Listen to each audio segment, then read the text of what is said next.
Hi everyone.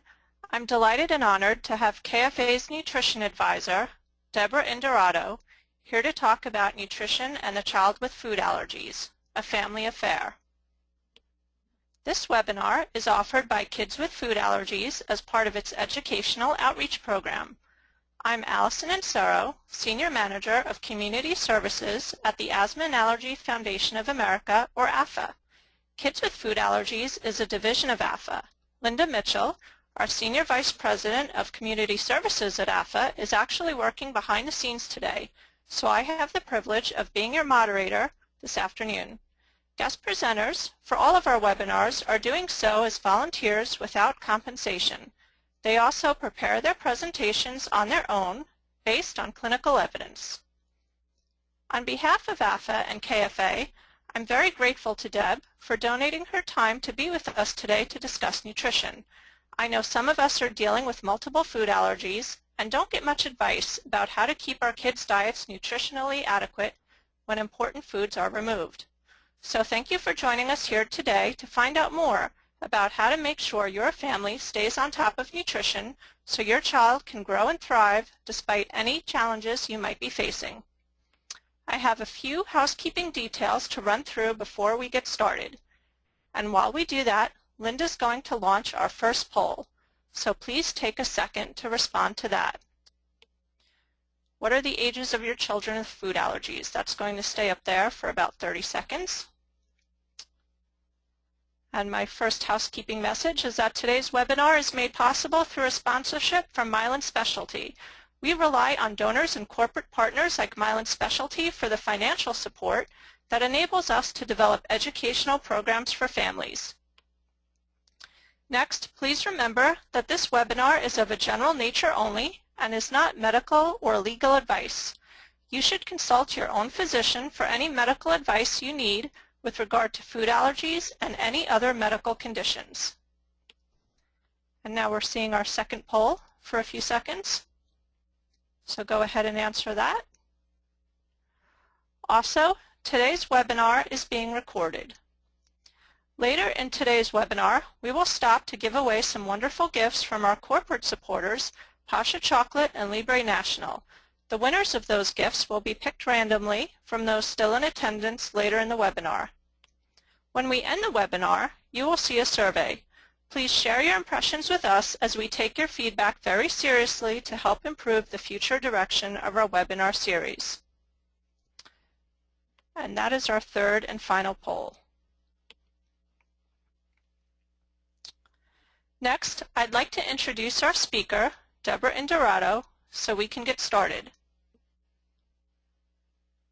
Deb Indorato has served as Nutrition Advisor to KFA and is a registered dietitian at Approach Nutrition Food Allergy Management, LLC. Deb has served on the Adverse Reactions to Food Committee of the American Academy of Allergy, Asthma, and Immunology from 1997 to 2011. Thank you for joining us today, Deb. Let's get started. Do you want to go over the polls first? And we'll just wait a second while we hand the over to her. Okay. Can you hear me? Yes. And I just like to update that length of term with the Adverse Reactions to Food Committee. I am still on that committee. So I know we need to update that slide. Oh, and I've had a lot of wonderful years working with everybody with kids with food allergy and other organizations. And many of you may have heard that March is National Nutrition Month, and that's why we typically try to offer a nutrition presentation during that time. So when food allergies exist, nutrition should be a major concern.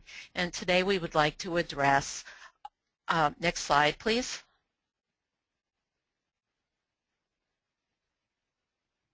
Next slide.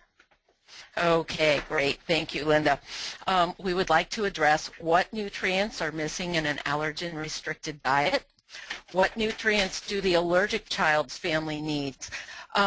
Sometimes we tend to neglect the other members of the family, or we don't think about what their nutritional needs are, and that's just as important as dealing with the nutritional needs of the allergic child. What nutrients do children need and what formula is needed after 1 year? Safe alternatives to milk and other allergens, and child-friendly ways to add nutrients. Next slide, please. Okay, everyone should be familiar with the 8 major allergens that are responsible for 90% of our food allergic reactions. It is possible, however, to react to other foods. Today we will refer to the big 8, but I do want to mention that there have been approximately 160 other foods identified in the literature as causing allergic reactions. However, I will advise do not try to restrict any other foods from your child's diet without consulting with your allergist and a dietitian. But we will refer to the big 8 today. And I'm sure you all know they are milk, eggs, wheat, soy, peanuts, tree nuts, fish, and shellfish. Although the most common that we tend to find in infants and children are the milk, eggs, wheat, and soy. Next slide, please.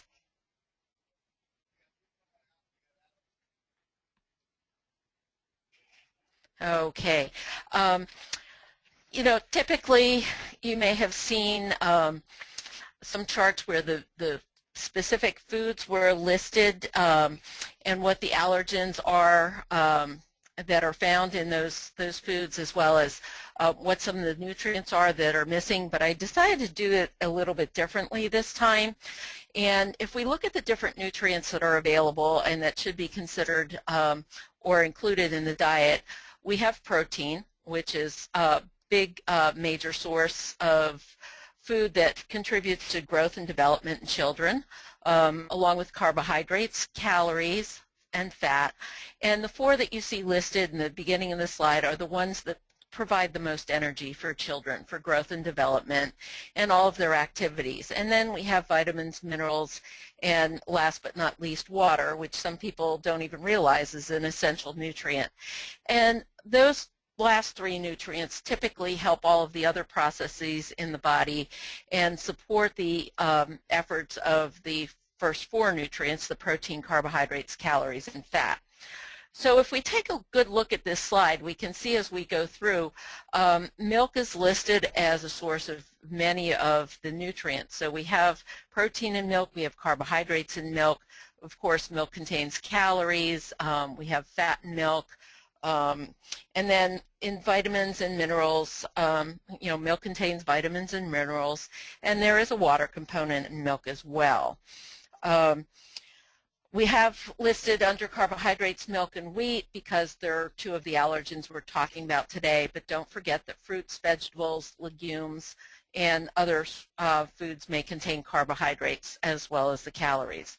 So you can see that milk is a source of many nutrients, and we have many children that have milk allergies, and so when milk is eliminated from the diet, it really becomes quite a challenge to replace the missing nutrients. Next slide, please.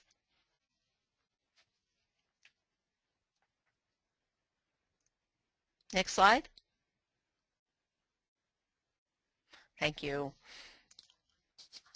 Okay, when we're talking about nutritional needs, our goal first is to prevent allergic reactions, and then our second goal is to maintain appropriate nutrition for growth and development.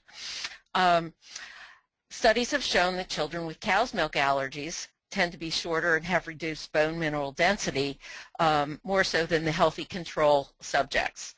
So again, making it very important to meet the nutritional needs of the children. And a lot of this research is found in the Journal of Pediatrics and Pediatric Allergy and Immunology. And then there have been other studies of children with food allergies, and it has been found that nutrient levels are less than 67% of the daily requirement.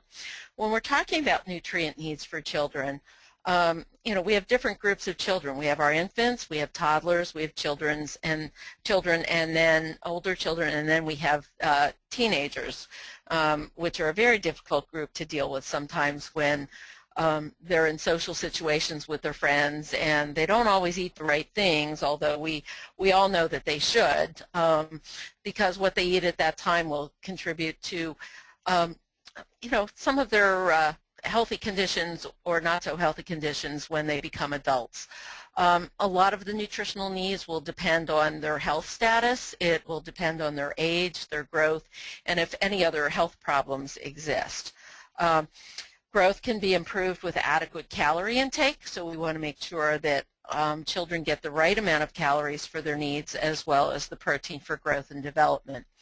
And many of these children do need snacks in between. If you're having trouble getting food into your diet, into your child's diet, or you have trouble meeting their nutritional needs, sometimes small, frequent meals and snacks are more helpful in achieving those nutrient levels. Next slide, please. Okay, great. Ingredient lists are extremely important, and when we're choosing substitutes, we need to know what to look for. We want to look at all sides of the ingredient label, all the labels on the box. You're not only looking for ingredients because you're looking to avoid certain allergens. Pardon me for that phone in the background. We're also looking for the nutrition information panel as well. So if you're considering avoiding certain foods that might be trigger foods for your child, you want to look at the ingredients, and if you're looking to meet their nutritional needs, you want to look at the nutrition facts panel. If there's no ingredient label, I do warn parents, don't take a chance. Because you never know what could be hidden in those foods if there's no label available. And at this time I want to let you know that Kids with Food Allergies has great resources. We've got great allergen ingredient lists. In fact, if you've taken a look at our new website, our updated website, you'll see that we've worked on bringing those ingredient lists up to date, and they're very thorough and well researched. And we also have a page on the website that will list all the different 8 allergens, what nutrients they contain, and what substitutes should be considered and what to take caution with. And there's just so much helpful information on that particular handout that it's too much to cover in one short webinar today. Next slide, please.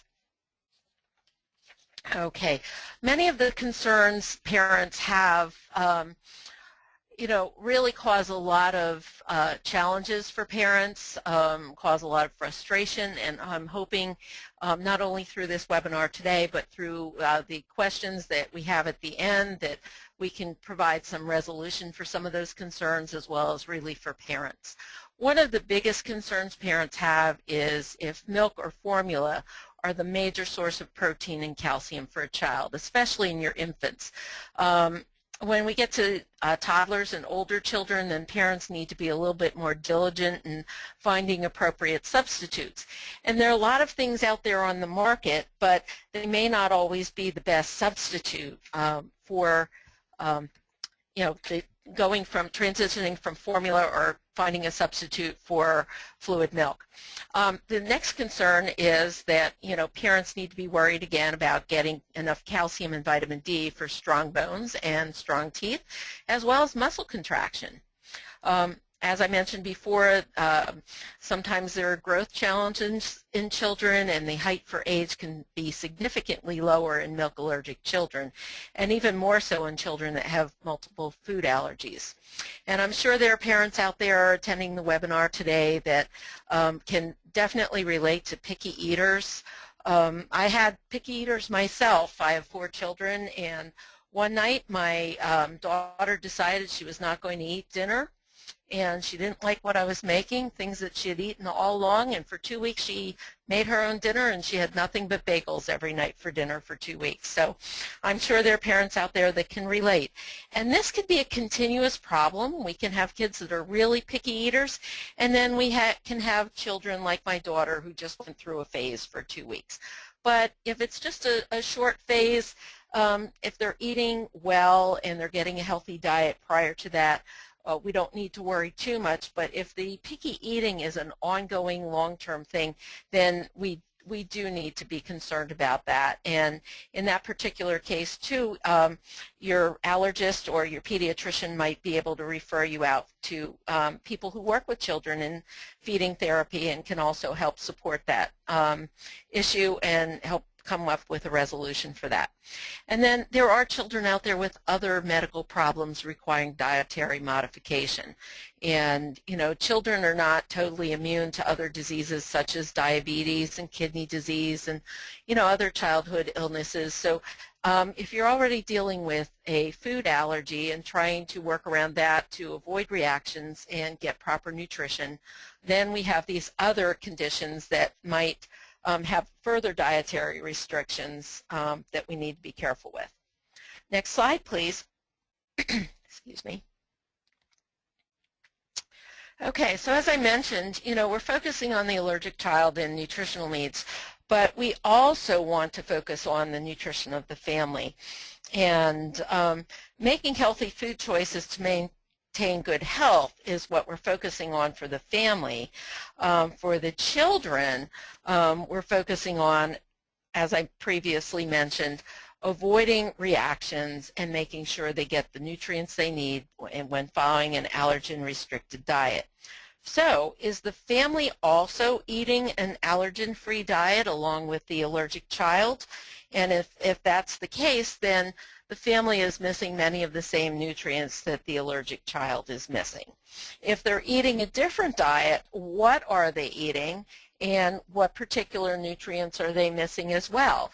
And as I mentioned before, the availability of materials on the website, including the information on the nutrients found in the primary food allergens, might help you identify what's missing in the rest of the family's diet. Next slide, please.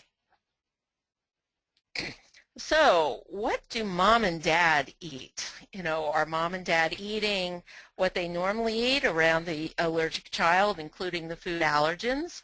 Or are they eating the same diet, or are they going out to eat? But what I'd like to focus on, what mom and dad really eat has an impact on what the children eat as well. So if we're working with a allergen elimination diet and mom and dad don't eat healthy foods, then what are we expecting that child to eat?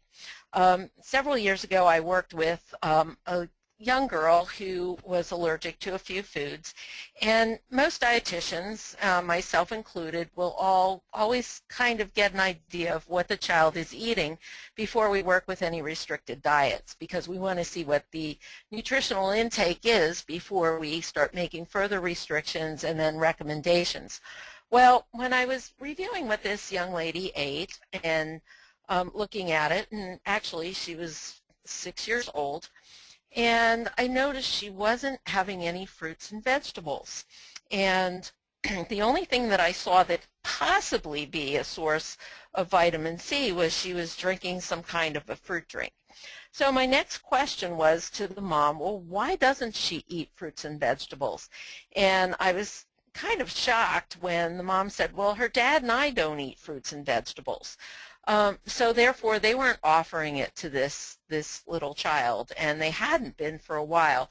So my first concern was there, well, how are we going to get the nutrients we need into this child that are going to help her have a healthy immune system, as well as get the right fruits and vegetables and the right minerals and vitamins from those foods into her diet. So we had to be very creative, and I had to work with mom and dad on increasing their intake of these foods. And after a while, you know, I found out that mom and dad actually found some fruits and vegetables they liked.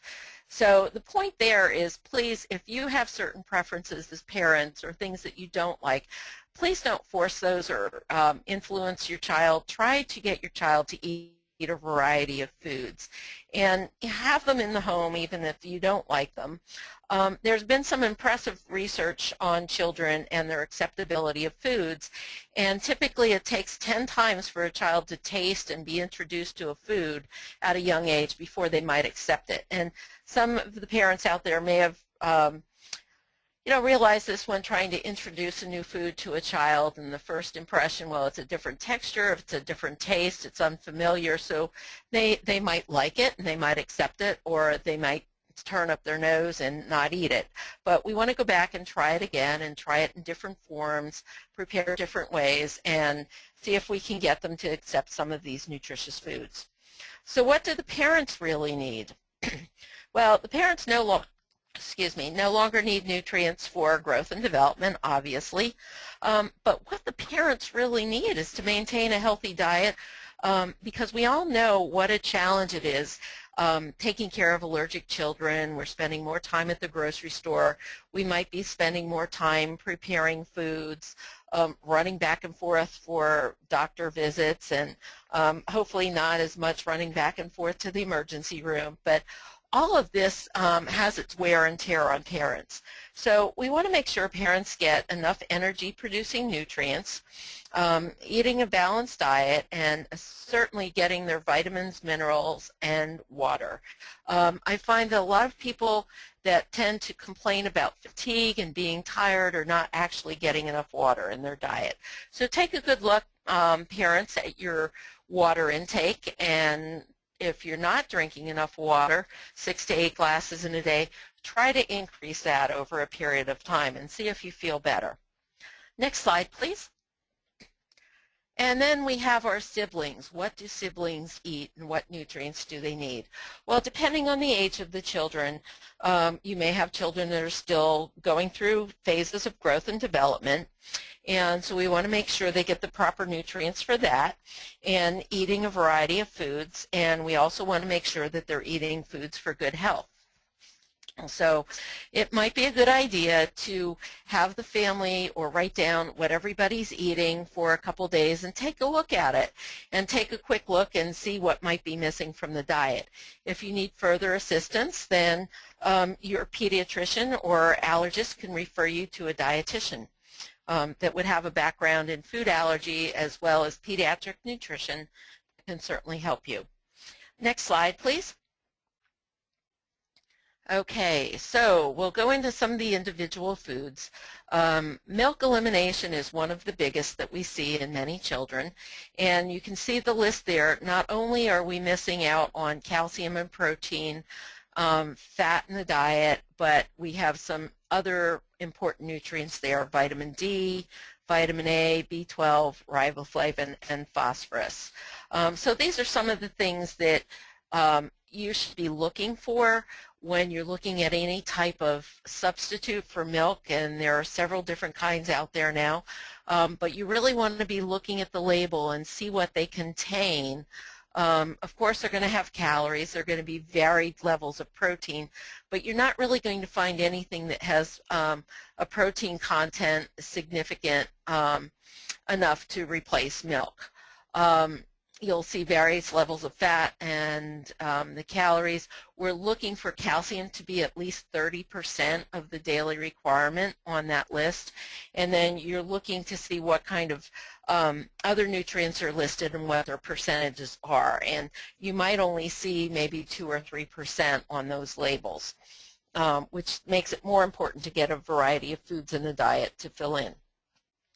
Next slide, please. So when we're looking at milk substitutes, we typically think about soy first, but there are some children that also cannot have the soy. We have a variety of specialized formulas for infants. They have a different makeup.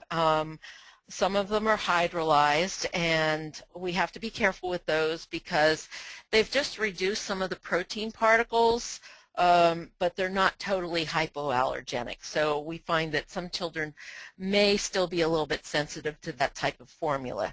So you want to really consult with your allergist and pediatrician on which is the best formula for your child based on the type of symptoms your child has and how severe they are.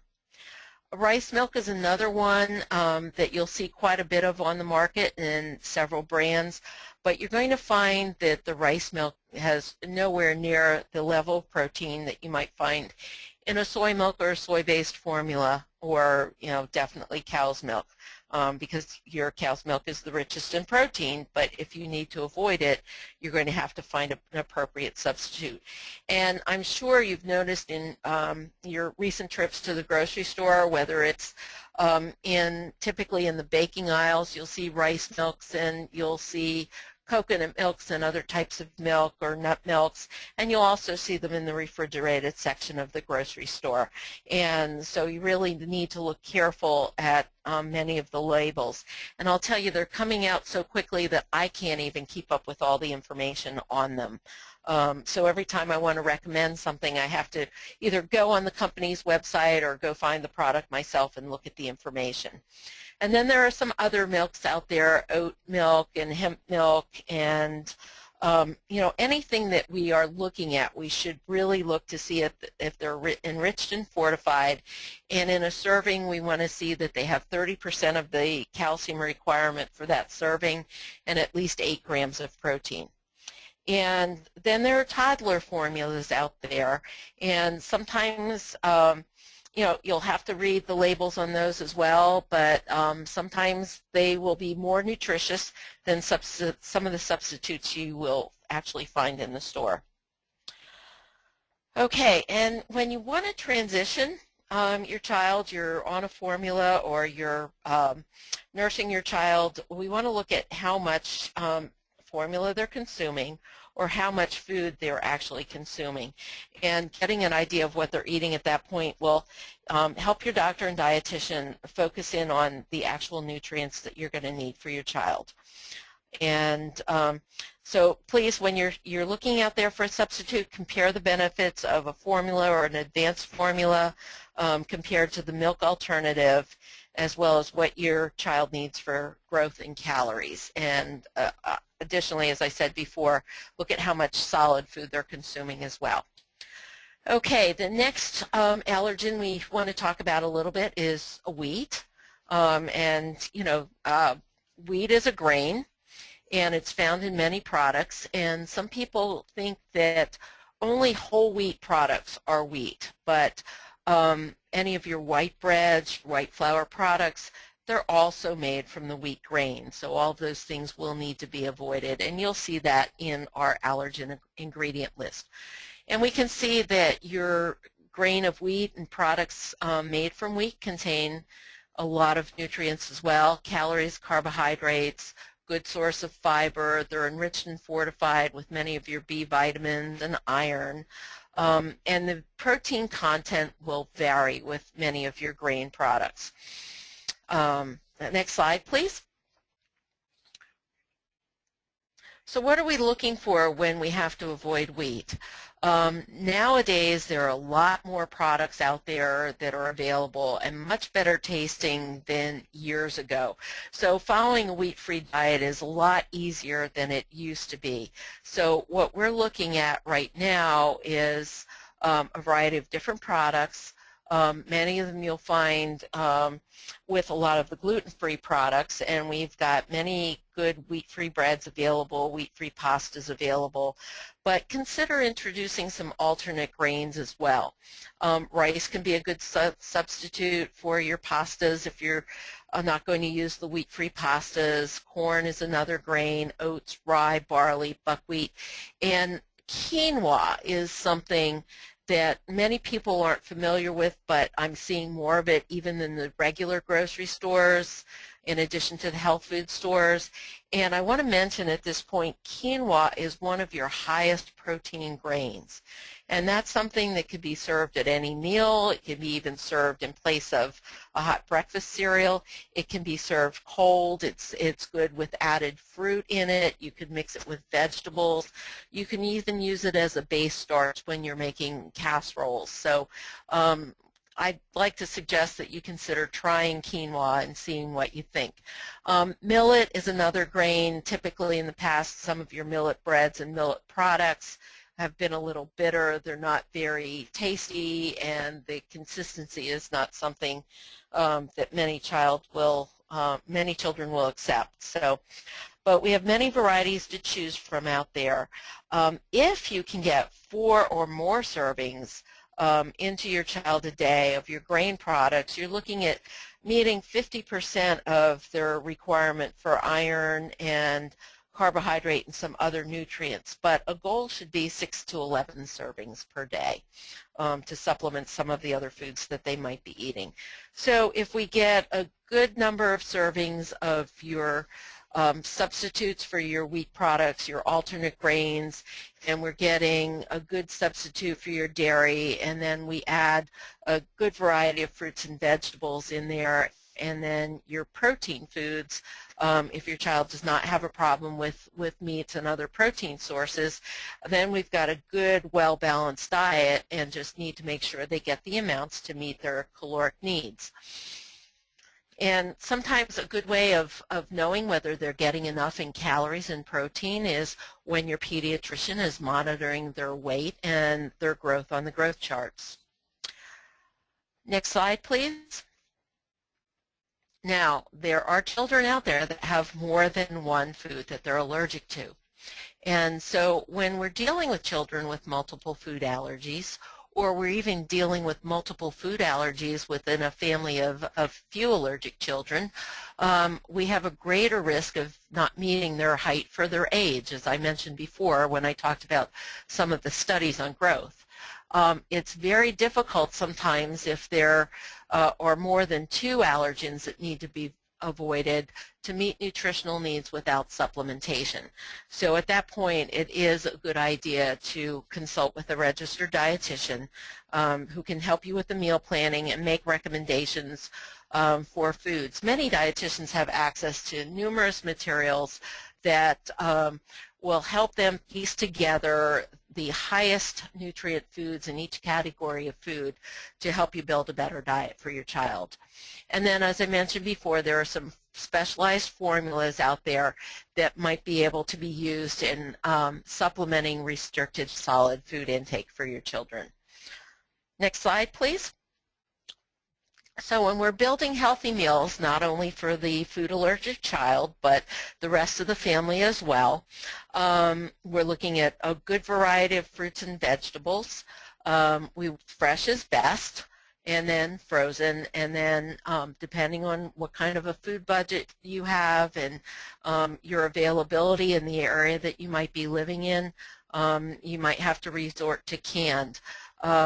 Sometimes, fresh is very expensive, but look at the value you're getting out of it from the nutrient standpoint, and look for sales. If you're in areas where there are farmers that are growing a lot of good fresh produce, see what's available. There are many farm co-ops that raise some great products, and you might be able to get involved with one of those. Your biggest sources in fruits and vegetables are your vitamin A and vitamin C, but a lot of other vitamins and minerals as well. Then, look at your grain products, all of your alternative grains. Look at your leaner proteins, lean beef, your poultry. If your child is able to tolerate fish, then look at some of your fishes that are out there that you could use as a protein source. If your child tolerates things in the legume family and nuts and doesn't have a problem with any cross-reactivity, you might be able to work in a good variety of beans and some nut proteins if there are no nut allergies. Let's look at some healthy fats, some of your mono and polyunsaturated oils, and then there are a lot of herbs and seasonings out there that have some nutritional value to them, although it's very small, but it can contribute. So and they also add flavor to food. Sometimes if you have to restrict things in the diet, or you're really not into cooking a lot, sometimes just identifying what herbs and seasonings your family likes may help some of the palatability of foods. And we tend to make a lot of things plain when we have family members and children with food allergies, and if we can increase the acceptability of those foods by adding some seasonings, then that'll help in increasing the nutritional value of the diet, because if they don't eat it, they're not getting the nutrients. So if they eat it because you can flavor foods, then that's a good direction to go in. Next slide, please. Okay, let's go back to the calcium nutrient again. Children that have to avoid milk. If they did not have to avoid milk, they might be drinking quite a bit of milk. But when we look at the non-dairy sources of calcium, look at some of the foods on the list: kale and collards and broccoli and okra, some of your greens, the cabbage family, and some of your beans. Now, it would have been great if we could have added a poll on this particular slide to find out how many children are out there that really eat some of these things that you see on the slide. And they need to eat quite a bit of it to make up for the amount of calcium that they're missing by avoiding milk in the diet. So what direction does that point us in? If we can't find an appropriate milk substitute where we're getting the vitamin or the mineral calcium in the diet, then we may have to lean towards some supplementation for the children. Next slide, please. And when we're increasing vitamins, the more color, the better. The more color, the richer the vitamin content. So we want to make sure we get a good variety of the reds, the oranges, the yellows, the greens. And as I mentioned before, they're great sources of vitamin A and C, but they're also good sources of other vitamins and minerals as well. But A and C are the predominant ones. Next slide, please. So why is vitamin D important? Vitamin D enhances calcium absorption. Not only do we get it from dietary sources, we also get it from the sunlight. The sun helps the body manufacture vitamin D, and so it's more important for children that aren't spending a whole lot of time outside or don't have the exposure to the sun. It's necessary for breastfed babies because typically moms don't have a whole lot of vitamin D in the breast milk, and pediatricians will usually recommend a supplement for breastfed babies. Sources of vitamin D are typically fortified foods, fortified beverages, and cereals. And again, as I mentioned before, it will be a little bit of a challenge or a struggle to find an appropriate milk substitute. So this is something else that you would want to talk to your pediatrician or your allergist about, selecting the appropriate supplement. And there are so many supplements out there on the market. Next slide, please. Healthy fats. Healthy fats, fats are good. Fat adds flavor to the diet. Fats will help with the satiety level. If you've ever gone on a low-fat diet for any reason, whether it's it's to lose weight or if it's because you want to take care of your heart, you'll notice if you don't have a whole lot of fat in the diet, you get hungrier because it does have that satiety value to it. It's one of the last nutrients to be digested in the digestive tract. It stays in the stomach longer. Children who don't get enough fat in the diet tend to be hungry more frequently, and also they could be susceptible to fatty acid deficiencies, and there are a lot of different symptoms related to that. Dry skin is one of them, dry flaky skin. So we tend to look at fat in the diet for children that have atopic dermatitis, especially if it's triggered by foods.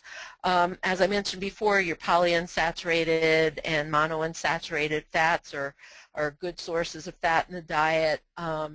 If parents are dieting and avoiding fats, please don't restrict your children from fats, and prepare other foods with some of your healthier oils. Next slide, please. Okay, as you see, we're touching on lots of different things here. We have several questions that address some of these issues as well that I know are very important to get answers for the parents who submitted them.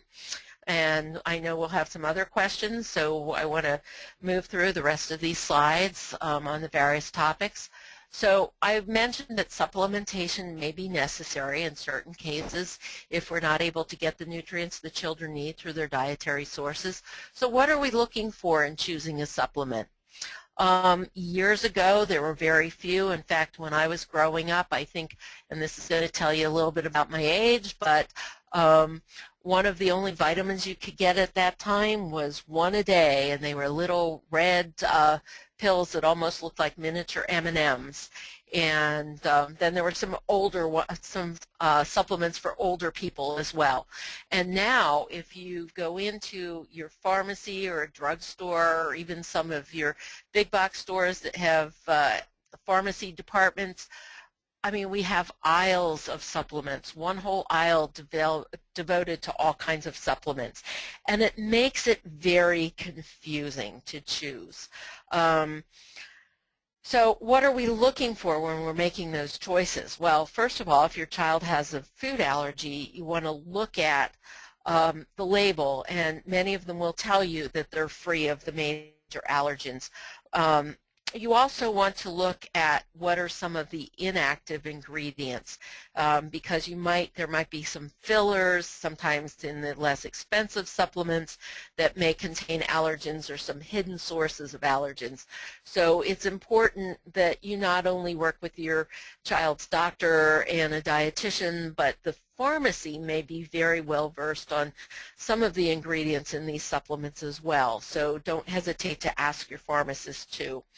There are many hidden ingredients in manufacturing, sometimes what might be in the capsule, or we've even heard of stories of things that were on the seal, or if it's in a plastic bottle. So we want to be careful. Again, know the manufacturer, go with, not that you have to go with the most expensive brand, but go with one of your well-known brands. And then your higher price supplements may not always be the better supplements. Many of the supplements go under rigid regulations for manufacturing, and some of the ones that you've seen out there, the popular ones, and I'm not recommending them, but I'm just stating that they are out there. Twin Labs has a good track record, Solgar, Vitamin Shop are typically good, but there's so many out there, and I typically don't recommend one over the other. That's a decision that you need to make with your physician and a dietitian that you would be working with. And the last thing, don't guess at the supplement dose. Because sometimes we're missing certain nutrients, and it could have negative effects on health and the diet. We can also do harm by overdosing on supplements as well. So don't ever guess. And please don't follow any of the recommendations you see on the TV talk shows or some of the magazines. Know your sources of where you're getting your advice. Next slide, please. Okay, so we talked a lot about the nutrition things and avoiding, your allergen ingredients and what we need to do to get a more balanced diet for your children and the rest of the family. And sometimes mealtime can be a miserable time, not only for the children, but for parents as well, because you're trying to get your child to eat, and then, we have tears, and we have yelling, and, stubborn children, and parents get frustrated, and mealtime should be a pleasant time. It should be a great time for the family after a busy day, if it's dinner, or on weekends if there's more time to have a nice breakfast or, have lunch together. But I find a lot of children don't have a good exposure to foods, and that's what creates some of the problems for parents. So involve the children in meal planning, involve them in shopping and preparation, have them help with the grocery list, let them look at the food ads in the newspaper and get to see what's out there. Older children, you can even talk a little bit about food budget and food pricing. But try to make it fun, make a game out of it, see who can plan the healthiest menu or the best menu or the menu that everybody's going to like. Experiment with different brands of foods that are free of the allergens that your children have to avoid. Do some taste testing, make it a game. Charts, calendars, children love to do things like that. Look at some of your craft stores, and even Dollar Tree has some cute little things that you can use to make charts and calendars. Younger children like different character dishes and cups, and it's even fun when the parents pick a you know, their favorite cartoon character or Disney character.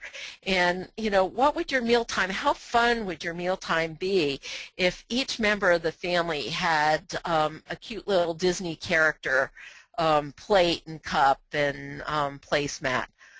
Let children design the fun placemats. Make it a family event where, you know, maybe on a rainy day everybody takes a piece of paper and makes their own placemat. Another thing for children, sometimes it's a way they can express themselves and how they feel about their food allergies by drawing their own placemats, either, you know, with the foods that they can eat, the foods they like to eat, or I've seen some really neat placemats that children have made, you know, showing the allergens that will make them sick or cause a reaction, and they can talk about them. And they can do the same with lunch bags, you know, cool lunch bags. I like to tell parents, always put an encouraging note in a lunch bag for your child, or just a little note that says, I love you. But see how many different ideas you can come up with, or your family can come up with, to make eating fun. And some of you may have been on the webinar that Dale Hayes and I did together. She has a site called School Food Service that rocks, and she is always putting on some neat ideas of things that you can make with fruits and vegetables, and great meals for children. So take a look at that as well, and that can all help to make eating fun. And next slide, just a few other ideas. Try using your milk substitutes to make fruit smoothies to add the nutritional value to the child's diet. Again, lots of fruits and veggies. Another way of getting fruits and veggies into your children is make a fruit puree for dipping. Let them dip anything, even meats. You can make some good fruit purees, and you know, sometimes we like barbecue sauce and other things. We'll experiment with some of the fruits and even a vegetable dip for children that they might like to dip their protein foods in, especially if your child's not a big protein food eater. Chilled fruit soups. You can make your own popsicles with fruit purees and even some veggie purees. Personalized snack bags, as I mentioned in the previous slide, making their own lunch bags. You know, if you're in an area that you can do a garden, get your children involved in gardening. I've seen really some cute garden tools made for children with characters on in Target and some other stores that might make it exciting for them.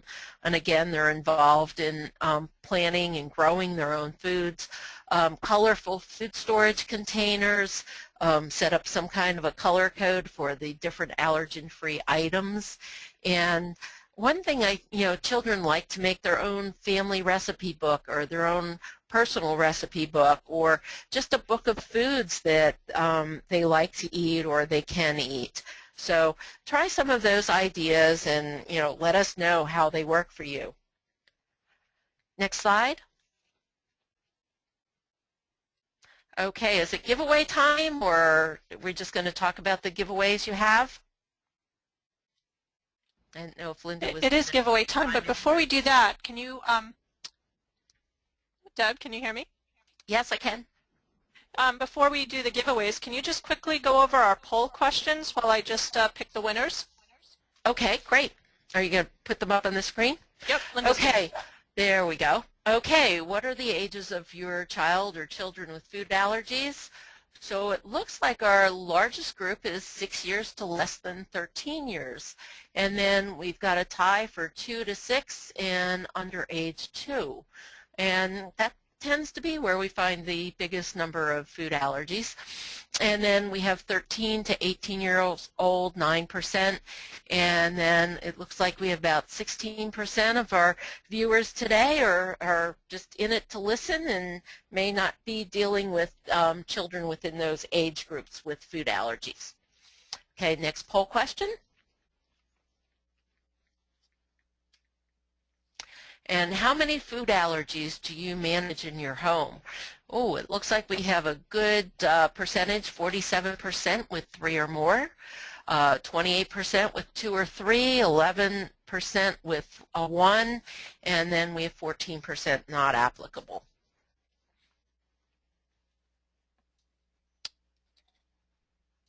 And have you ever used a dietitian for food allergy management? So it looks like we have 50% saying no, and you know, we'd certainly like to know probably why, or if you felt confident that you didn't need it. We have 11% not applicable. But what I really like seeing here is we have 18% say yes, and their insurance actually covered it, which is wonderful. And then we have 7% saying yes, but my insurance did not cover it. And then, unfortunately, we had 7% did not take advantage because their insurance didn't cover it. You know, that can be very beneficial if you're able to obtain that service. Okay. Thanks for doing that. Thank you for all of those insights. And now we'll do the Watch and Win giveaways. The winners of the 2 Pasha chocolate giveaways are Andrea Hassan and Betty Blackham, and the winner of the Libre Naturals giveaway is Venkata Aspari. So congratulations to you both. We have your contact information, so we'll be in touch with you for you to arrange those gifts. Do you want to go over any of the questions that were in the slides, Deb, or do you want me to read you some that we got during the while you were speaking? We had some in advance, Well, and we had some that came in. Yeah, we had quite a few in advance. And why don't I take a couple of these? Okay. Yeah. And what we may have to do is I may have to write the answers to the questions, and we may have to post the ones that we're not able to cover either on the website or if Linda can send those out to the attendees. Well, if you're willing to do that, that would be great. Yeah, so maybe I'll pick a few that you know, I didn't really talk about too much in the presentation. Okay. One of the ones I have here is, how do I know if my child is lacking in vitamins and nutrients? Well, one of the big ways is, you know, having the diet assessed. Like I said, parents can just kind of write down what their children are eating for 2 or 3 days. I would recommend including a weekend day. And just look, you know, are we getting fruits and vegetables? Are we getting a variety of grains? Are we getting protein sources?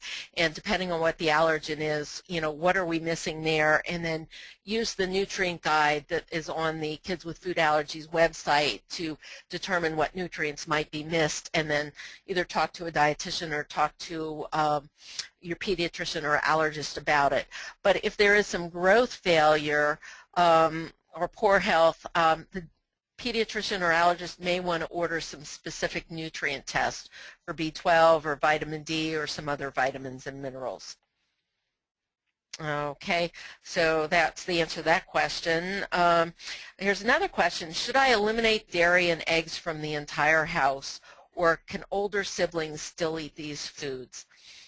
Well, assuming that this child is milk and egg allergic, we still need to meet the needs of the other siblings.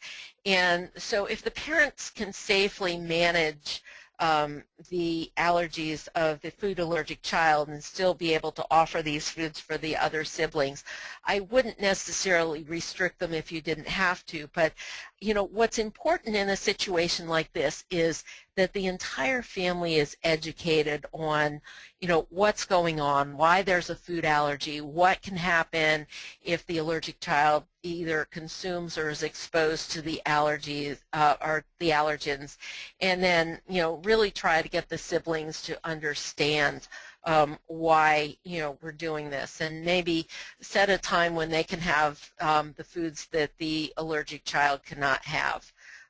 Each family is different. We've got different personalities, different situations, so parents will have to choose what's best, but education is the best. So, and I see probably your questions on the slides might be in a different order than what I have, or is this a new one that you're posting?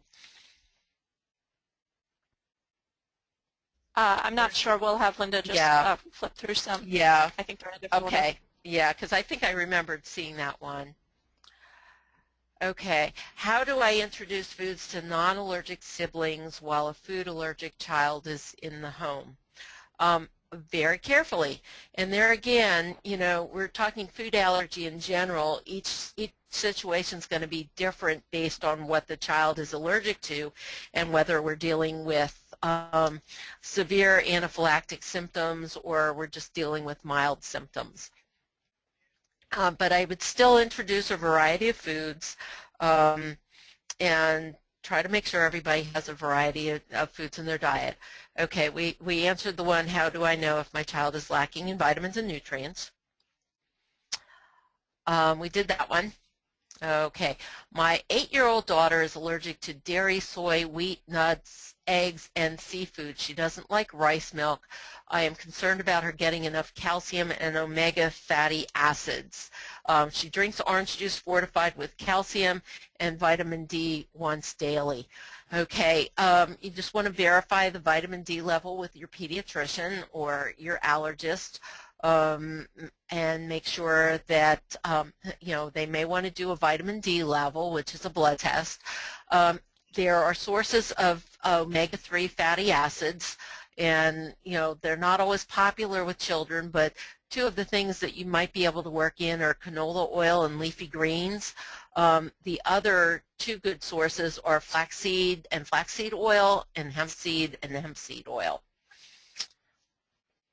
And depending on how much orange juice is consumed in a day, she might be able to meet her calcium needs with the orange juice. And if not, if it's only one small serving, then supplementation may be necessary. My child has multiple food allergies. I'm most interested in learning how to support a nutrient-rich diet and how to test for deficiencies. There again, the pediatrician can order specific deficiency tests, and then a variety of foods definitely would be in the best interest. And the nutritionist and dietitian we saw only deal with diabetes and couldn't help us. And that may be true. Not all nutritionists or dietitians specialize in food allergy or pediatrics. There are some that are very general, some deal more with adults, and some may not have had any specialized training. So you would want to work with somebody who has specialized training in pediatrics or food allergy, and a good place to start would be a children's hospital, or talk to your pediatrician or allergist to see if they can refer you to someone. Also, the American Academy of Nutrition and Dietetics has a Find a Dietitian website which lists the dietitians that are available for consultation and what their specialty areas are. So you would look there and look for someone that specializes in food allergy or pediatrics. Are we running out of time, or do we have time for any more? Okay, I think we probably need to start wrapping up. Oh, no, go ahead, okay. Answer that one. Well, just answer this last one, and then everything else we'll have to do via possibly a blog or an email or whatever Linda chooses to do. What milk is recommended after the age of 1 for a milk and soy allergic toddler? You know, we talked about the different formulas and milks that are available. You need to look for something that's fortified and has the additional calcium. If you're not able to find that, then what you may want to do is continue on whatever formula that child was using. And again, you know, in one of the previous questions, the mom was using a calcium-fortified orange juice, or another calcium-fortified juice would be good, but that's not going to meet the protein need. So you'd have to look at other protein sources to introduce an adequate amount of protein for the child, which for a child that at about 1 year old, 16 grams of protein is what's necessary, and that can be obtained in 2.5 ounces of meat or another protein source. Well, thanks, Deb. That was some really terrific information. It was really valuable. I know that I was underdosing my own son on calcium and vitamin D because we hadn't received some updated advice, so thank you. We're just about out of time, so please join us next month on April 21st at 8 p.m. Eastern when we're joined by Dr. Phil Lieberman at the University of Tennessee for our next webinar. He'll be talking about what doctors do and don't know about anaphylaxis from an important APHA study called Anaphylaxis in America. And speaking about anaphylaxis, please remember this important message about how to take steps to recognize a reaction, treat a reaction, and learn how to avoid a reaction. You can find a printable handout you can share with your child's loved ones and caregivers at our newly redesigned website, kidswithfoodallergies.org, and the link will be on the archived webinar we can send out next week. Or just visit our online community today, where you can find medically reviewed content and personal 24/7 support that is safe and secure. And as we mentioned, we will try to get to your questions in a blog post or in the video that goes out next week. But if you want answers today, you can log on to our community. Also, if you're watching from the Atlanta area, we are coming to you May 3rd when we have a fundraising walk-in expo at the mall from 9 a.m. to 12 p.m. featuring an interactive performance by food allergies rock musician Kyle Dine. This will jointly benefit KFA and Food Allergy Kids of Atlanta, so come see us and check out allergy-friendly businesses and get some samples. Check out stridesforsafekids.org. Thank you again for joining us, and if you found today's session valuable and would like to see that we continue this webinar series, please consider making a donation to support kids with food allergies, and you can just click the donation button on our website. Take care and goodbye, and see you next month.